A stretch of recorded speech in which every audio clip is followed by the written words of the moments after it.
Moi je m'appelle Lou Léveillé, je suis soigneuse animalière en centre de soins pour la faune sauvage. J'ai 28 ans, je fais ce métier depuis presque 10 ans maintenant. Le centre de soins on l'a réouvert depuis le 20 juillet 2020, du coup c'est notre 4e année.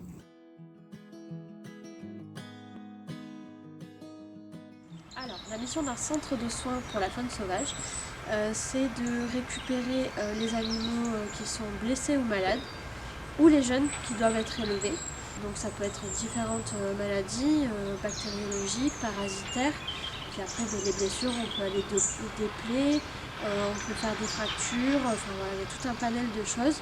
Les jeunes, ça va être plutôt soit ceux qui se sont égarés, ceux qui sont tombés du nid, ou les parents sont décédés. Donc nous, on récupère ces animaux-là, on les réhabilite, enfin on les élève, on les réhabilite à la faune sauvage. Et ensuite, notre but, c'est de les relâcher.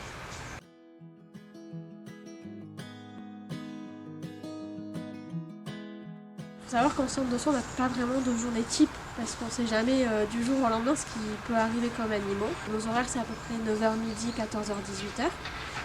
Donc le matin, ce qu'on fait, c'est qu'on pèse tous les animaux qui sont en soins en salle. On les nourrit, on nettoie les cages et on refait leurs cages. Donc ça, c'est tous les matins. Là, on est sur un soin de chouette hulotte. Elle a été récupérée par quelqu'un suite à un choc véhicule. Donc, elle est arrivée avec une hémorragie interne et des troubles neurologiques. Une hémorragie du coup interne et oculaire. Je vais la remettre dans le carton et on fera notre traitement dans 10 minutes. Le matin aussi, on va nourrir toutes les volières, les animaux qui sont en volière extérieure. Donc on peut avoir un petit peu de tout, des mammifères comme des oiseaux, des rapaces comme des passereaux. Et ensuite, on nettoie les salles de soins et on fait la vaisselle aussi et le linge parce que voilà, c'est aussi des choses qui font partie de notre vie en centre de soins. L'après-midi, on va être plus sur du nettoyage et du rangement de la structure. On nettoie également une fois par semaine chaque volière extérieure et après le soir, on nourrit tout le monde.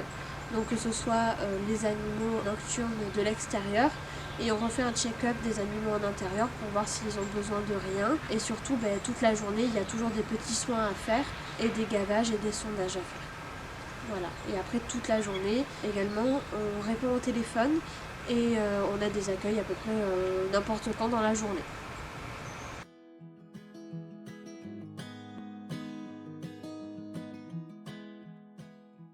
Quand on trouve un animal blessé, ce qu'on va faire en premier, c'est l'observer. Parce que tous les animaux, il faut savoir qu'ils ne sont pas forcément blessés dans le sens où quand c'est un jeune, surtout un jeune rapace nocturne, il commence sa vie au sol, sans savoir voler ou se débrouiller. Et souvent les gens pensent qu'il est en détresse alors que pas du tout. Du coup, la première chose à faire, c'est déjà d'observer l'animal. Est-ce qu'il est blessé? Est-ce qu'il y a du sang? Est-ce qu'il a une aile qui pend? Est-ce qu'il a une patte qui pendouille? Est-ce qu'il a du sang au niveau du bec, des yeux ou au niveau d'une plaie? Donc déjà, une première observation pour savoir si réellement l'animal est en détresse. Et surtout, avant de toucher l'animal, le mieux à faire, c'est d'appeler un centre de soins. Voilà. Le centre de soins, il va vous dire si oui ou non l'animal est en détresse et si du coup il faut le prendre en charge ou non. Ensuite, ce qu'on va préconiser, ça va être de mettre l'animal dans un carton avec au fond un substrat comme une serviette ou un vieux linge et surtout une bouillotte. Que ce soit en été ou en hiver, on demande toujours à la personne de mettre une bouillotte. Par contre, ce qu'il ne faut surtout pas faire, c'est de nourrir et de donner à boire à l'animal. Ensuite, il faut l'emmener le plus rapidement possible en centre de soins pour qu'il soit pris le plus vite en charge. Plus l'animal est pris vite en charge, plus il a de chances de survie.